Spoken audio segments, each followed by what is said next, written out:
시대 너는 가서 그 국고를 맡고 왕공 맡은 자 셈나를 보고 이르기를 내가 여기와 무슨 관계가 있느냐 여기에 누가 있기에 여기서 너를 위하여 묘시를 팠느냐 높은 곳에 자기를 위하여 묘시를 팠고 반석에 자기를 위하여 처소를 쪼아내었도다. 나 여호와가 너를 단단히 결박하고 장사같이 세게 던지되 반드시 너를 모질게 감싸서 공같이 광막한 곳에 던질 것이라. 주인의 집에 수치를 끼치는 너여 내가 그곳에서 죽겠고 내 영광의 수레도 거기에 있으리라. 내가 너를 내 관직에서 쫓아내며 내 지위에서 낮추리니 그날에 내가 hilkiya의 아들 내 종 엘리야김을 불러 내 옷을 그에게 입히며 내 띠를 그에게 띄워 힘 있게 하고 내 정권을 그 손에 맡기리니 그가 예루살렘 주민과 유다의 집의 아버지가 될 것이며 내가 또 다윗의 집의 열쇠를 그 어깨에 두리니 그가 열면 닫을 자가 없겠고 닫으면 열 자가 없으리라.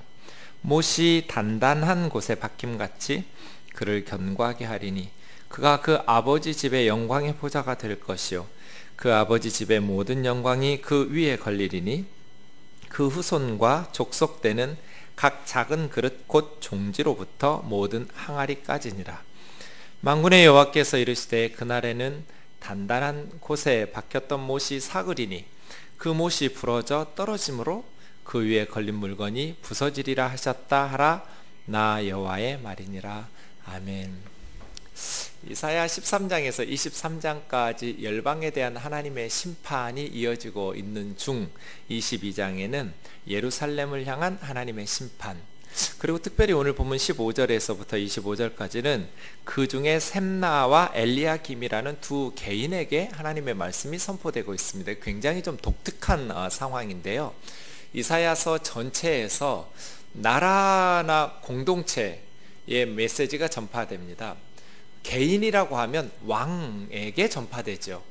그런데 고위 공직자인 셈나와 엘리야김 이 개인에게 하나님의 메시지가 선포되는 것은 오늘 본문이 유일합니다. 그런 의미에서 좀 독특한 본문인데요. 개인에게 메시지가 선포된 이사야서 내의 유일한 본문, 왕들을 제외하면 말입니다. 그러한 본문이 오늘 히스기야 시대의 국내 대신이었던 셈나와 엘리야김에 대한 메시지가 선포되고 있었습니다. 지금 열방이 하나님의 심판을 통해서 무너져 내리고 있었습니다. 그때 예루살렘은 어떻게 해야 될까요? 자신들을 돌아보면서 하나님 앞에서 회개하고 바로 서야죠. 신앙을 바르게 세워야 되는데 예루살렘이 뭐 하고 있었냐면 잔치 벌이고 있었어요. 환호성을 치르면서 취하고 먹고 마시면서. 그것이 환상의 골짜기라고 부르지만 사실은 하나님의 환상, 하나님의 계시를 제대로 받지 못하는 영적으로 매우 둔감한 예루살렘의 상태를 이야기해주고 있던 것이 우리가 지난주 수요일에 살펴보았던 22장 앞부분의 내용이었습니다. 선지자 혼자만 슬피 통곡하면서 위로를 거부하고 있었습니다. 나라가 여러 가지 국방력을 튼튼히 하면서 미래를 대비하는 것은 합당한 일이지만 문제는 11절 뒷부분에 있는 하반절, 이스라엘이 하나님을 앙망하지 않고 옛적부터 경영하신 하나님을 공경하지 아니하였다. 이것이 문제였습니다. 히스기야 시대가 역사적 배경인데요. 국방을 튼튼히 하고 막대한 예산을 투입해서 애굽으로부터 군마와 병마를 사들이고 성벽을 쌓고 또 밖에 있었던 기드론 시냇가에서 물을 끌어들여서 예루살렘으로 히스기야 터널을 뚫어가면서 예루살렘에 물을 끌어들이고, 당시에 유다를 위협했던 나라는 북이스라엘을 멸망시켰던 아수르입니다. 히스기야 왕 때 북이스라엘 열지파가 아수르에게 멸망하거든요. 아수르는 남쪽 유다에도 군대를 보내어서 위협을 가하고 있었고, 이제 예루살렘도 위기에 처해서 국방을 튼튼히 하고 여러 가지 대비를 하는 것은 좋았지만 문제는 뭐예요? 하나님을 앙망하지 아니하고 하나님을 공경하지 않았다는 거예요. 가끔 보면 믿음이라는 것을 오해하실 때가 있는데요. 예를 들어서 세상적으로 힘을 기르는 것, 공부 열심히 해서 실력을 기르는 것이 마치 이건 너무 인본주의적으로 사는 것처럼, 믿음 없는, 하나님을 신뢰하지 못하는 것인 것처럼, 세상적으로 실력을 기르는 것, 공부 열심히 하고 열심히 일하고 세상에서 충실하게 사는 것이 마치 신앙적으로 게으르고 하나님을 믿지 못하기 때문인 것처럼, 세상의 공부나 실력을 믿음과 하나님에 대한 신뢰를 이렇게 대비하는 것인 것처럼, 서로 다른 정반대의 극단처럼 생각하기가 쉽거든요. 그렇지 않습니다. 그러면 믿음이 좋은 사람은 무능하고 게으르란 말이에요? 그건 아니잖아요. 자기 일에 성실하지 못하고, 학생 같으면 공부해서 실력을 기르지 않고 게으르고, 그렇게 연약한 상태로 머물러 있어서 하나님 믿고 붙들고 살아갈 수밖에 없는 상태가 되는 것이, 그게 꼭 믿음 좋은 건 아니잖아요. 그래서예요, 세상에서 열심히 사는 것이 하나님의 반대말이 아니에요. 오히려 이사야 선지자가 이스라엘 백성들을 책망하는 이유는, 세상에서 외적의 침입에 대해서 수로를 끌어들이고 또 성벽을 두 겹으로 쌓고 이러한 국방력에 튼튼히 했던 것들을 비난하는 것이 아니라, 참된 국방력이 어디서 나오냐는 거예요. 공부하는 학생에게 적용하자면, 참된 지혜와 총명, 참된 실력이 누구로부터 주어지냐는 거예요. 하나님으로부터 주어지죠. 그래서예요, 세상에서 열심히 사는 것의 반대는 믿음 없음, 인본주의적이고 세속주의적인 욕망, 이런 식으로 정죄받을 것이 아니라, 오히려 성경은 게으르게 사는 것, 무책임하고 무능하게 사는 것을 얼마나 책망하세요. 착하고 믿음은 좋은데 자기 일에 불성실하고 게으르고 무능한 것만큼 한심한 것도 없어요. 하나님께서 맡겨주신 영역에서 정말 성실하게 실력을 길어서 똑부러지게 주신 사명 감당해야 하잖아요. 그래서예요, 문제는 뭐냐? 하나님을 앙망하지 않고 하나님을 공경하지 않았다는 것에 있어요. 국방을 튼튼히 한 것이 잘못이라는 것이 아니라, 하나님을 앙망하지 않았다는 것, 하나님을 공경하지 않았다는 것. 그래서예요, 네, 이렇게 잘못된 해석을 하다 보니 마치 열심히 세상에서 하는 것들은 하나님을 왠지 좀 멀리하는 것처럼 여겨서, 아이들이 공부 열심히 하고 세상적으로 실력을 기르고 이러한 것들이 가끔 어떤 형제 자매들에게는 하나님에게 좀 미안한, 내가 너무 세상 욕심이 많아서 잘못된 신앙생활 하는 것처럼 오해하기도 하는데요, 그렇지 않아요. 하나님을 앙망하고 하나님을 공경해야 참된 공부가 되고요, 참된 실력이 돼요. 그래야 믿음이 좋은 아이들이 제대로 된 지혜와 총명을 가지고 인생을 실력 있게 살아갈 수도 있는 것이죠. 그래서요, 이스라엘 백성들의 문제는 하나님을 앙망하지 않고 하나님을 공경하지 않은 채 세상적인 준비만 열심히 했다는 거예요. 우리가 하나님을 앙망하고 하나님을 공경하면서 우리에게 주신 귀한 삶의 자리에서 힘있게 풍성한 열매를 맺어가는 실력 있는 그리스도인들 되기를 원합니다. 참된 지혜, 참된 총명, 참된 실력은 하나님으로부터 오죠. 믿음 좋은 아이들이 공부도 잘해요. 그래서예요, 정말 하나님을 믿고 신뢰한다면 일주일에 1시간 그 예배 드리는 시간을 빼먹고 아껴가면서까지 공부하는 게 아니에요. 그건 하나님을 앙망하고 하나님 신뢰하는 게 아니에요. 정말 하나님을 앙망한다면, 하나님을 공경한다면, 하나님께서 도우시고 힘 주시고 지혜 주시는 것들을 믿고 하나님으로부터 오는 지혜와 총명과 그러한 능력을 가지고 나라를 세우고 자기 개인의 삶을 세우겠죠. 예루살렘의 실패는 거기에 있었어요. 참된 능력이 하나님으로부터 온다는 것을 깨닫지 못했어요. 하나님을 앙망하지 않고 하나님을 공경하지 않았어요. 그러면 그들이 아무리 군사력을 준비하고 아무리 국방을 튼튼히 해도 나라가, 예루살렘이 망할 수밖에 없는 것이죠. 자, 이제 15절의 샘나를 좀 보겠습니다. 주 만군의 여호와께서 이르시되 너는 가서 그 굳고 맞고 완공 맡은 자 샘나. 국고를 맡았다니까 지금으로 하면 재무부 장관이나 경제부총리나 뭐 그러지 않았겠어요?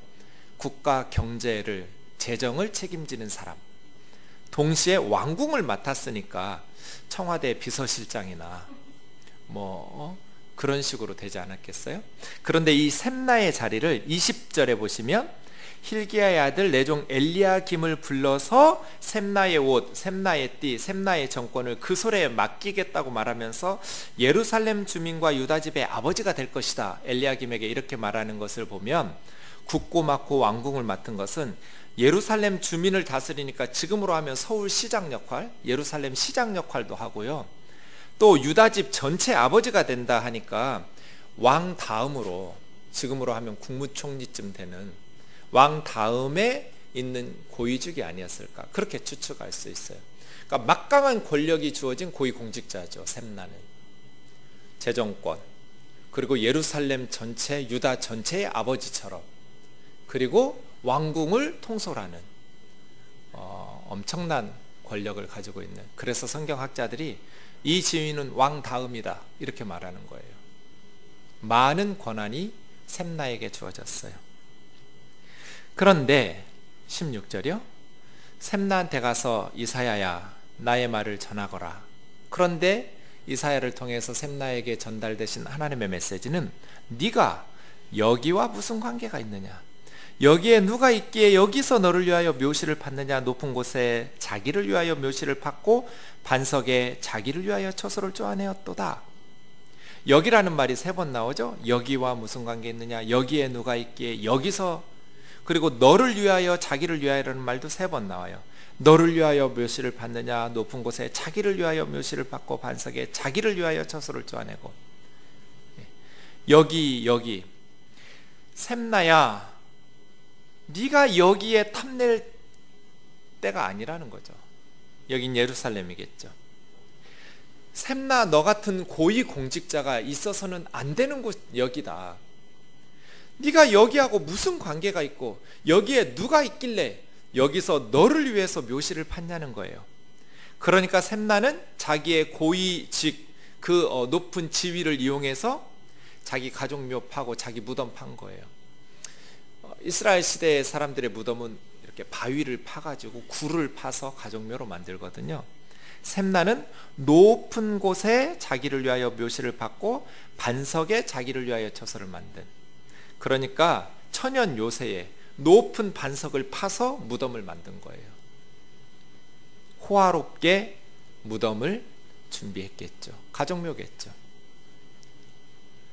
나라를 세우라고 높은 지위를 주었더니 왕을 보좌해서 유다와 예루살렘 백성들을 편안히 살 수 있도록 높은 지위를 하나님께서 맡겨주셨더니 이 셈나가 그 지위를 이용해서 뭐 하고 있어요? 자기를 위하여 자기를 위하여 자기를 위하여 묘시를 만들고 처소를 예비했어요. 지금 어느 때예요? 전쟁 때예요. 국가적 위기 상황이에요. 평상시에도 고위공직자가 이러면 안 되겠지만 나라가 위태로운데 지금 자기 묘시를 파고 있어요. 예루살렘에. 그러니 나라가 어떻게 되겠어요? 그래서 선지자를 보내셔서 책망하시는 거예요. 그런데 특이한 것은 그 다음 엘리야김을 이야기할 때는 20절에 보시면 hil기야의 아들 엘리야김이라고 그래요. 아버지 이름이 등장하는데 셈나의 아버지가 누구인지 성경에 등장하지가 않아요. 이걸 통해서 성경학자들은 셈나는 그냥 평민 출신인 것 같다고 봐요. 그 가문이 유명한 유력한 가문이 아닌 거예요. 개천에서 용난 거예요. 셈나라는 사람이. 그러다 보니 자기 지위를 이용해서 자기 가문에 그리고 자기 자신의 이익을 도모하고 있는 것이죠. 그래서 하나님의 책망을 받아요. 여기와 네가 무슨 관계가 있느냐, 여기에 누가 있어서 여기서 너를 위하여 묘시를 받느냐, 너의 이기적인 욕구를 채워가느냔 말이에요. 높은 곳에 반석을 파서 묘시를 파고 반석에서 자기를 위하여 처소를 쪼아내었도다. 반석을 쪼아내서 처소를 만들어요. 사실은 그 앞에 묘실을 쳐서 죽어서 갈 처소 묘실. 고대인들은 장례식을 화려한 무덤에서 해야 사후 세계에 대접을 받을 수 있다고 생각했대요.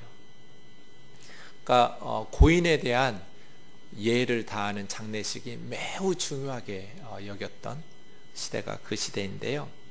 호화 무덤에서 장례식을 잘 치르면 죽은 후에도 저 세상에서도 대접을 받으면서 그렇게 잘 살 수 있는 그런 생각을 가지고 있었기 때문에 전쟁 중에 자기가 죽으면 혹시 호화 무덤에 가정묘에 그걸 준비하고 있는 것이죠.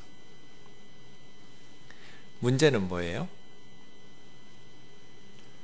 나라를 위해서 모든 것을 쏟아붓고 싸우다가 죽겠다는 애국심이 있어야 하잖아요. 왕을 보좌해서 모든 국가의 운영을 책임진 고위 공직자는 이런 사사로운 이익 때문에 자기 지위를 사용하면 안 되잖아요. 그 다음 보세요. 17절. 나 여호와가 너를 단단히 결박하고 장사같이 세게 던질 것이다. 무슨 뜻이에요? 묶어서 결박하고 포로가 돼서 멀리 세게 던질 것이다. 다른 나라에 포로로 끌려가서 거기서 죽을 거라는 거예요. 네가 파놨던 호화로운 무덤에서 너는 화려한 장례식을 치르지 못할 거다는 거예요. 샘나야, 내가 단단히 묶어서 아주 멀리 너를 집어 던질 것이다. 반드시 너를 모지게 감싸서 공같이 광막한 곳에 던질 것이다. 광막하다라는 것은 아득하게 넓다 그런 뜻이에요. 넓다는 뜻이에요. 광대하게 넓은, 막막하리만큼 넓은, 잘 안 쓰는 말이죠. 광막하다. 주인의 집에 수치를 끼치는 너여, 그곳에서 네가 죽을 곳은 여기가 아니라 여기 세 번이나 16절에 말씀하셨는데 여기가 아니고 네가 죽을 곳은 그곳이고 거기다. 거기 그곳 먼 곳, 내 영광의 수레도 거기 있으리라. 그러니까 샘나는 어차하면 달아나려고 좋은 수레를 만든 거예요. 그런데 그 빠르고 좋은 수레를 준비해 놨지만 적군에게 붙들려서 죽을 거라는 거예요. 도망가서 편안히 살지를 못하고 네가 죽는 그곳에 네가 예비해 놓았던 영광의 수레도 거기 있을 것이다. 아무 쓸모없이 내가 너를 관직에서 쫓아내고 내 지위를 낮추리니 그날에 네가 쫓겨나는 날에 너의 높은 지위는 hil기야의 아들 내 종 엘리야김을 불러서 네 옷을 엘리야김에게 입히고 네 띠를 그에게 띄워 힘있게 하고 너의 정권을 그의 손에 맡길 것이다. 이게 샘나에 대한 메시지예요. 참 안타깝죠. 전쟁 중인데 고위 공직자가 뭐 하고 있어요? 자기가 죽으면 묻힐 무덤을 파고 있어요. 높은 곳에 반석을 쪼개가지고 자기 가족묘를 만들고 자기가 들어갈 처소를 예비하고 있어요. 그리고 뭘 준비했어요? 영광의 수레를 준비해 놓고 있어요. 혹시 적군이 쳐들어오면 이 빠른 수레를 타고 좋은 수레를 타고 달아나려고. 그래서요. 그 앞부분에 우리가 지난주에 말씀 묵상했지만 이스라엘 백성들 높은 고위직에 있던 방백들이 3절에 보면 어떻게 죽어요? 칼에 죽거나 전쟁에 죽지를 않아요. 이 사람들이 도망가다가 붙들려서 죽어요. 고위 공직자들이라면 나라를 지키면서 장렬하게 전사해야 하잖아요. 누구보다도 앞장서서 싸워야 하잖아요. 군인들은 활을 버리고 도망가다가 붙잡혀 죽고요. 방백들은 도망가다가 샘나부터 이러고 있잖아요. 국무총리부터 자기 살 생각만 하고. 그런데 이 샘나는 매파거든요. 전쟁을 주전파예요. 전쟁하자는 파예요. 그래서 막대한 자금을 애굽에 보내면서 군 마병과 군마를 사들인 장본인이 샘나예요. 아수르와 싸우자고 주장했던 사람이에요. 이사야 선지자는 아니다. 하나님께서 보내신 아수르에 대해서 너희는 그냥 벌 받아라. 아수르한테 맞아라. 그래야 너희가 산다거든요. 여러분 30장 보세요. 이사야 30장 15절에서 17절 보시면 셈나라는 이름은 안 나오는데 많은 성경학자들이 이 사람 셈나 같다고 말해요. 고위 공직자 하나가 나오는데요. 30장 15절 말씀이요. 선지자와 고위 공직자 간에 하나님의 메시지를 전달하면서 대화가 이어져요. 주 여호와 이스라엘의 거룩하신 이가 이같이 말씀하시되 너희가 돌이켜 조용히 있어야 구원을 얻을 것이요 잠잠하고 신뢰하여야 힘을 얻을 것이오늘. 그러니까 하나님께서 선지자를 통해서 주시는 메시지는 너희가 돌이켜 조용히 있고 그래야 아수르로부터 구원을 얻을 수 있을 것이다. 잠잠하고 하나님을 신뢰해야 힘을 얻을 수 있을 것이다. 이것이 너희가 살아나는 법이다. 이렇게 말했더니 고위 공직자가 뭐라고 말하냐면 아니다. 우리가 말 타고 도망하리라 하였으므로 너희가 도망할 것이요 또 이르기를 우리가 빠른 짐승을 타리라 하였으므로 너희를 쫓는 자들이 빠르리니 한 사람이 꾸짖은즉 1000사람이 도망하겠고 5이 꾸짖은즉 너희가 다 도망하고 너희 남은 자는 겨우 산꼭대기 깃대 같겠고 산마루 위에 기치 같으리라 하셨느니라. 그러니까 선지자를 통해서 하나님이 주신 메시지는 조용히 잠잠히 하나님 신뢰하고 잠잠하라는 거예요. 그래야 너희가 구원을 얻는다는 거예요. 그런데 고위 공직자들은 아니라 우리가 말 타고 달아나야 되겠고 빠른 짐승을 타고 달아나야겠다고. 그러니까 셈나 같은 사람이 영광의 수레를 준비해 놓고 달아날 준비하고 있는 거예요. 그래서 달아나다가 적군에 의해서 붙들려서, 그런데 사실은 적군이 그들을 붙들어서 포로로 끌려가서 죽게 만드는 것이 아니라 하나님께서 나 여호와가 너를 단단히 결박하고 공처럼 단단히 묶어서 광막한 곳에 멀리 집어 던져서 너는 거기서 죽을 것이다. 너 죽는 그 곁에 영광의 수레도 함께 있을 것이다. 이렇게 말하는 것이죠. 그래서예요. 하나님의 백성들이 하나님을 신뢰하지 못하고 나라를 책임있게 이끌어가야 될 그러한 고위 공직자가 이러한 비겁한 모습을 보이면서 앞에서는 주전론을 펼쳐가면서 아수르와 맞서 싸워야 된다고, 선지자의 허튼 소리에 귀 기울이면 안 된다고 애굽의 마병과 군마를 사들어가면서 전쟁을 했지만 정작 본인은 달아날 준비하고 영광의 수레를 준비해 놓고 있었잖아요. 그래서예요. 하나님께서 그의 지위를 박탈하시겠다는 거예요. 이제 두 번째 사람 엘리야김인데요. 힐기야의 아들 중 내 종이라고 엘리야김, 하나님께서 내 종이라 부르시면서 엘리야김에게 셈나에게 주셨던 그 지위를, 히스기야 왕 다음의 지위를 엘리야김에게 맡겼어요. 21절 끝에 보시면 그가 예루살렘 주민과 유다 집의 아버지가 될 것이며, 지도자는 아버지 역할을 해야죠. 아버지와 어머니와 같은 사람이 국가의 지도자죠. 하나님께서 엘리야김에게 원하셨던 것은 유다 백성들의 아버지가 되라는 것이죠. 셈나에게도 또 왕들에게도 정치는 아버지의 마음으로, 아버지가 자녀들을 돌보는 그 책임감으로, 그 희생과 헌신으로 나라를 이끌어가는 것이 아버지의 마음으로 이끌어가야 할 것이 정치죠. 이게 하나님께서 말씀하시는. 엘리야김은 예루살렘과 유다 백성들의 아버지로 등장했어요. 아주 신선한 등장이죠. 하나님께서 다윗 집의 열쇠를 그 어깨에, 고대의 열쇠들이 커가지고요 어깨에 메고 다녔대요. 다윗 집의 열쇠, 이것은 그만큼 높은 권세, 좀 막강한 권력을 주었어요. 열면 닫을 자가 없고 닫으면 열 자가 없는, 그러니까 모든 권세를 엘리야김에게 맡기신 거죠. 권력 실세죠. 못이 단단한 곳에 박힘같이 그를 견고하게 하시다. 단단한 곳에 못이 잘 박힌 것처럼. 그러니까 백성의 지도자들은 백성들에게 불안함을 주면 안 되죠. 단단하게 박힌 못처럼 견고해야 돼요. 믿을 만한 그러한 지도자들이어야죠. 안정감이 있어야 믿고 맡기죠. 대통령이 되겠다고 나서는 분들이 많이 있는데 백성들이 믿고 맡길 수 있는 단단한 곳에 잘 박힌 못처럼 안정감이 있어야 거기에 자신들을 기대면서 옷을 걸고 물건을 걸어둘 거잖아요. 엘리야김이 그랬어요. 못이 단단한 곳에 박힌 것처럼 내가 그를 견고하게, 아무리 무거운 물건도 끄떡하지 않고 잘 지탱해 갈 수 있도록 해주셨다는 거예요. 그런데 엘리야김에 문제가 있었어요. 23절 하반절부터예요. 그가 그 아버지 집의 영광의 보좌가 될 것이요. 이게 좀 이상하죠.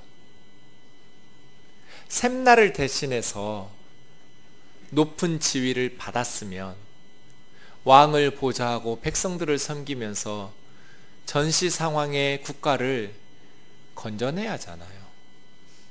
그런데 엘리야김의 문제는 뭐였어요? 아버지 집의 영광의 보좌가 되어버렸어요. 자기 가문의 영광을 위해서 정치하면 어떡해요? hil기야 가문을 위해서 아버지 집의 영광이 되면 안 되잖아요. 하나님의 영광이 되고 이스라엘과 유다 백성들의 영광이 돼야죠. 왜 자기 아버지 집의 영광이 되냔 말이에요. 그래서 24절 보세요. 그 아버지 집의 모든 영광이 그 위에 걸리리니 그 후손과 족속되는 각 작은 그릇 곧 종지로부터 모든 항아리까지, 그러니까 친인척들이 작은 그릇인 종지부터 큰 그릇 항아리까지 다 엘리야김이 고위직에 오른 것에 덕을 보려고 하는 거예요. 그래서 엘리야김은 샘날을 대신해서 국무총리급이 되었지만 엘리야김이 출세한 것에 기대서 가문과 친척들이, 가족들이 다 그 사람에게 특혜를 받아서 가문의 영광을 세우려고 하다가 망한 사람이에요. 그래서 하나님 뭐라고 말씀하셔요? 25절이죠. 그날에 멀지 않은 미래에 단단한 곳에 박혔던 못이 사그리니, 이 단단한 못이 엘리야김이었잖아요.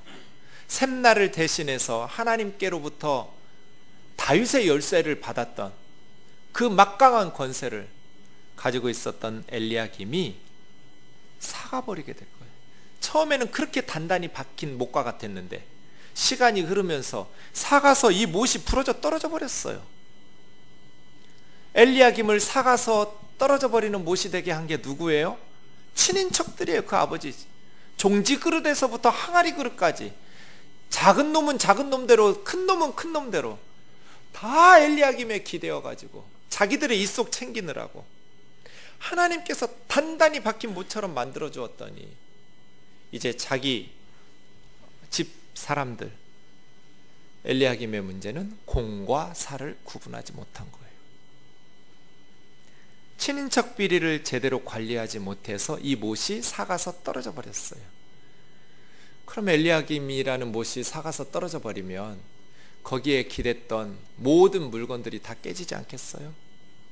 걸어두었던 모든 물건들이, 그 위에 걸었던 물건이 부서지리라. 나라가, 예루살렘이 부서지게 되겠죠.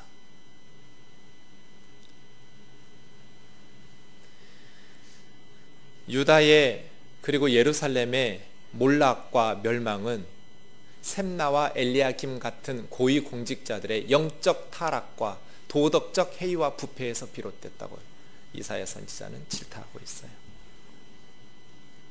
하나님께서 리더로 세우셨어요. 단단히 박힌 못과 같이 백성들이 기대고 안정감 있게 나라를 이끌어가라고. 그렇게 하나님께서 은혜를 베푸셨으면 자기 지위를 잘 지켜서, 버겁죠.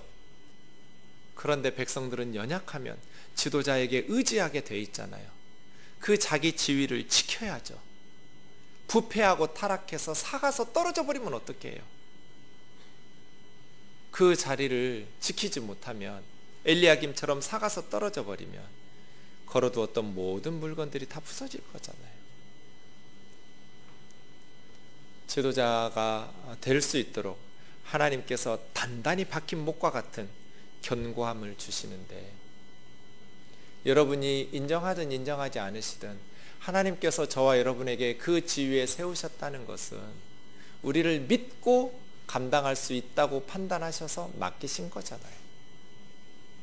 그럼 우리가 해야 될 게 뭐예요? 내 자리를 지키면서 버텨내는 거예요. 사가서 부러져 버리면 안 돼요. 엄마의 자리, 아빠의 자리. 어린 아이들이 엄마랑 아빠의 그 못에 얹혀서 기대잖아요. 그래서 자라나요. 버겁죠.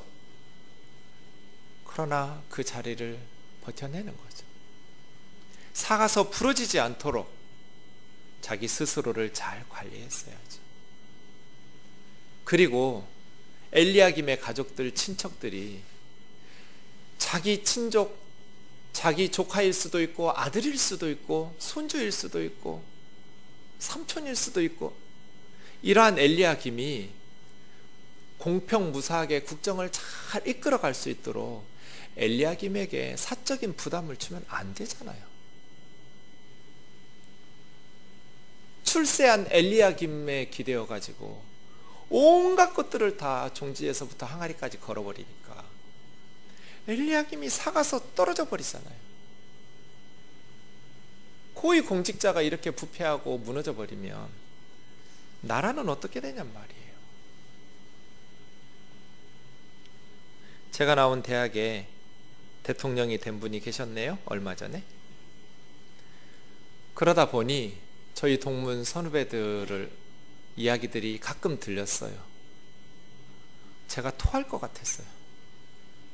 열심히 선거운동했어요.